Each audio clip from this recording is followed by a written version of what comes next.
Máy bay vỡ nát nhiều phần và phép màu cứu mạng 18 hành khách Nga. Mỹ tuyên án tử hình gã đồ tể Hollywood.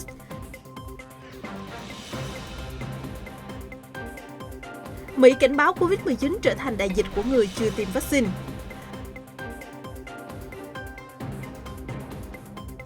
Trung Quốc nói gì về đề xuất của WHO muốn điều tra nguồn gốc Covid-19 giai đoạn 2? Đã có ít nhất 120 người thiệt mạng do mưa lũ thế kỷ ở Đức và Bỉ.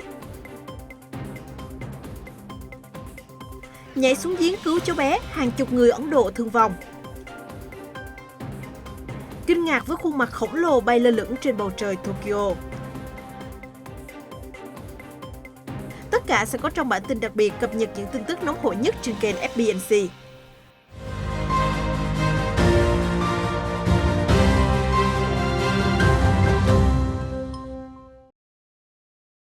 Hôm qua, ngày 16 tháng 7, máy bay An-28 chở 18 hành khách ở vùng Siberia của Nga đã mất tín hiệu radar. Giới chức khẩn cấp thực hiện công tác cứu hộ cứu nạn. Và thật bất ngờ, chiếc máy bay nhanh chóng được tìm thấy trong một cánh rừng với tình trạng thảm hại. Máy bay nằm lật ngược, dấu hiệu cho thấy đã có một cú hạ cánh kinh hoàng. Mũi máy bay vỡ nát và thiết bị hạ cánh cũng bị hư hỏng. Tuy nhiên, điều kỳ lạ là tất cả 18 người trên chuyến bay đều sống sót. Hãng tin TASS dẫn nguồn thống đốc vùng cho biết, chúng tôi tin rằng phép màu và sự chuyên nghiệp của các phi công đã giúp cho tất cả mọi người an toàn. Theo quan chức hàng không, phi hành đoàn đã thực hiện hạ cánh khẩn cấp do hỏng động cơ. Tuy nhiên, giới chức chưa đưa ra báo cáo chính thức. Các nạn nhân đã được sơ tán khỏi hiện trường. Máy bay gặp nạn là của Sila, một hãng nhỏ vận hành chuyến bay ngắn ở Siberia. Hãng đã đình chỉ mọi chuyến bay kế tiếp của phi cơ An-28 vào hôm nay ngày 17 tháng 7 nhằm mục đích đảm bảo an toàn. Sự cố xảy ra khiến nhiều người Nga thót tim khi cách đây chưa tới 2 tuần, một chiếc máy bay An-26 đã rơi xuống khu vực hẻo lánh ở vùng Viễn Đông do điều kiện thời tiết xấu khiến tất cả 28 người trên máy bay thiệt mạng. Trong một vụ tai nạn thương tâm khác, máy bay An-28 đã rơi xuống rừng Kamchatka vào năm 2012, khiến 12 người chết. Điều tra cho biết các phi công đã say xỉn và gây ra vụ việc thảm khốc. Cơ quan hàng không Nga trong những năm gần đây đã siết chặt các quy định an toàn. Thế nhưng theo Reuters, tai nạn hàng không ở Nga không phải là hiếm, đặc biệt là với những phi cơ già cỗi ở những vùng xa xôi hẻo lánh. Michael Casulo được biết đến ở Mỹ với biệt danh gã đồ tể Hollywood, vừa bị tuyên án tử hình với các tội xâm phạm nhà riêng, sát hại 2 phụ nữ và âm mưu sát hại một nạn nhân khác. Quá trình tố tụng đã kéo dài khoảng 20 năm. Tại phiên tòa hôm thứ Sáu ngày 16 tháng 7, gia đình các nạn nhân bật khóc khi thẩm phán tòa tối cao Los Angeles đọc bản án tử hình. Tòa cho biết, bất kỳ nơi nào mà bị cáo đi qua, ông ấy để lại cái chết và sự hủy hoại. Vụ án mạng liên hoàn khiến công chúng Mỹ chú ý không chỉ bởi mức độ tàn độc, mà còn vì một trong số nạn nhân là bạn gái của nam diễn viên Ashton Kutcher, người đã ra tòa làm chứng vào năm 2019. Trong một lần chuẩn bị hẹn hò với nam tài tử vào năm 2001, cô gái 22 tuổi tên Ashley, một sinh viên ngành thiết kế thời trang, đã bị hung thủ đột nhập vào nhà, bắt cóc và sát hại. Hung thủ còn xuống tay với một người mẹ 32 tuổi. Tuy nhiên, trong lúc thủ tiêu nạn nhân thứ ba, hung thủ bị chống trả quyết liệt và để lại vết máu ở hiện trường, giúp cảnh sát có manh mối phá giải cả 3 vụ án. Nạn nhân thứ ba cũng là nhân chứng chủ chốt để buộc tội hung thủ. Cô cho biết đã gặp mặt gia đình 2 nạn nhân kém may mắn hơn mình, trong khi bản thân cô đến nay vẫn ám ảnh mỗi khi ra khỏi nhà vào ban đêm. Tại sao hành động của một người lại có thể để lại nỗi đau khủng khiếp cho nhiều người như vậy? Trích lời nhân chứng cho biết. Gã đồ tể Hollywood còn có một biệt danh khác là sát thủ hàng xóm, bởi y thường theo dõi những người phụ nữ cạnh nhà suốt thời gian dài trước khi gây án.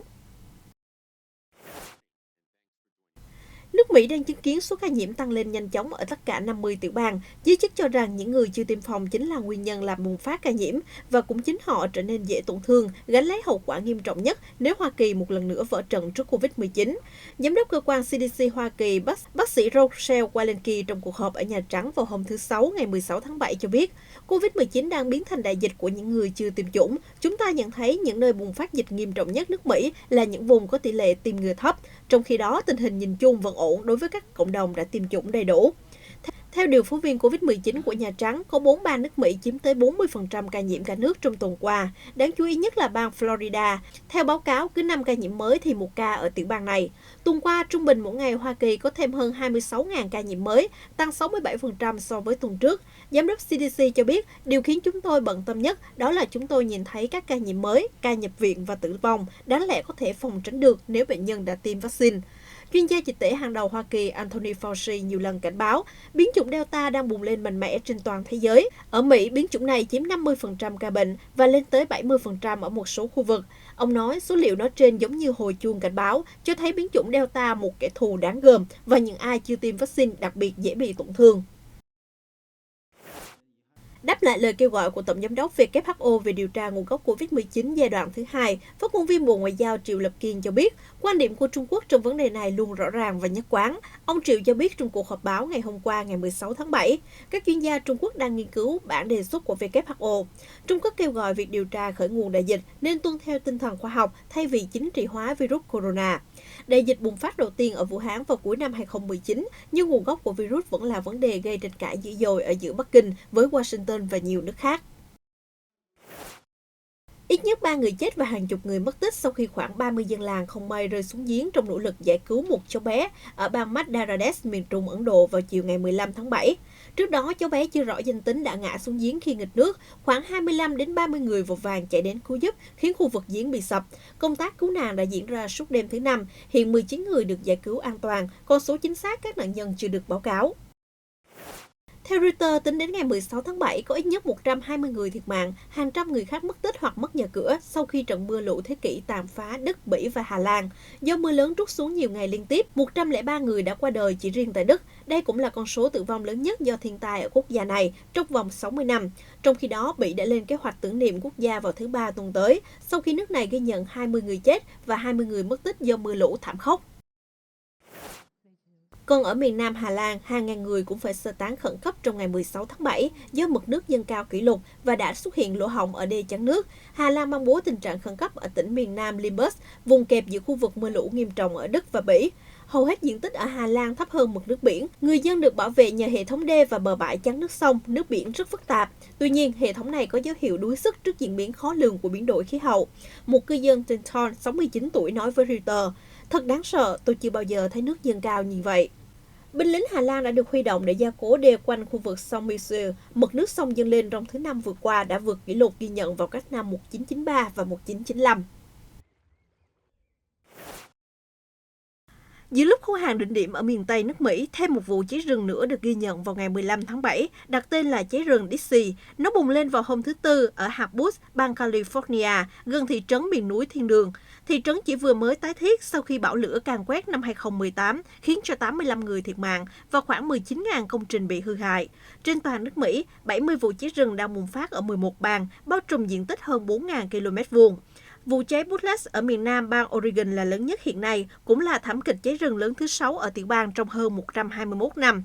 Hơn 2.000 người đã mất nhà cửa, trực thăng chở nước liên tục tham gia dập lửa, nhưng từ ngày 6 tháng 7 đến nay vẫn chưa thể kiểm soát vụ cháy. Một số kênh truyền thông miêu tả, cháy lớn đến nỗi nước từ máy bay chưa kịp chạm đất thì đã bốc hơi.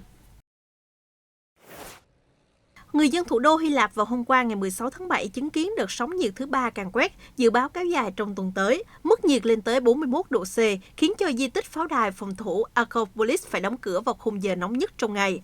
Ngược lại, các quán cà phê và bãi biển tập trung đông người nhiều du khách đến giảm nhiệt. Các vị khách từ Nga và Pháp nói rằng cái nóng hiện tại quá kinh khủng bởi mức nhiệt ở Pháp chỉ khoảng 15 độ C, còn tình trạng nắng nóng ở thủ đô Athens của Hy Lạp khiến họ bị sốc.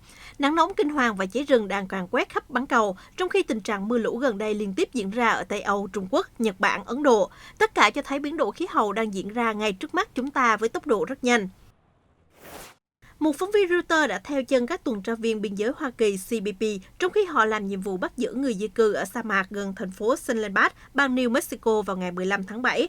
Cơ quan Mỹ dùng nhiều phương tiện như xe địa hình, trực thăng và mô tô để truy tìm, tạm giữ những người nhập cư không có giấy tờ hợp pháp. Một đại diện của CBP cho biết, vào năm 2019 đã bắt giữ hơn 182.000 người di cư. Đại diện này nói thêm các tổ chức tội phạm buôn người chẳng bao giờ nói cho nạn nhân di cư biết rõ về mối nguy hiểm mà họ phải đối mặt ở các khu vực hẻo lánh giáp biên giới Mỹ-Mexico. Đói khát, không chỗ nghỉ ngơi và nguy cơ dễ trở thành nạn nhân bị cướp bóc, hành hung. Đó là một vài trong số vô hiểm họa mà người di cư bất hợp pháp phải đối mặt, kể cả khi họ đã đặt chân đến được xứ sở cờ hoa. Nhật Bản thường biết đến với những ý tưởng kỳ lạ, khó tìm được ở bất kỳ nơi nào khác trên thế giới, và đoạn video này một lần nữa chứng minh độ sáng tạo gây sửng sờ của người dân xứ Hoa Anh Đào. Đó là một quả khinh khí cầu hình mặt người khổng lồ đã bay lơ lửng trên bầu trời Tokyo vào sáng sớm hôm qua, nhìn chằm chằm xuống các cư dân thành phố. Đầu người khổng lồ có thể thấy bay trên các ngọn cây ở công viên Yoyogi, một điểm thu hút khách du lịch ở quận trung tâm của Tokyo. Quả khinh khí cầu kỳ lạ là một tác phẩm nghệ thuật đương đại có chiều cao tương đương 7 tầng lầu và mất 3 năm để hoàn thành. Tác phẩm có tên là Mi, với mục đích sáng tác đem lại những cái nhìn khác biệt về thế giới vật chất hữu hình. Nhóm nghệ sĩ đã dùng công nghệ thu thập 1.000 gương mặt trên toàn thế giới để phân tích, kết hợp và tạo ra các sản phẩm cuối cùng của mình. Chúng tôi sẽ cập nhật những sự kiện quốc tế mới nhất trong bản tin nóng phát sóng vào lúc 15 giờ hàng ngày trên kênh FBNC. Mời quý vị quan tâm đón theo dõi.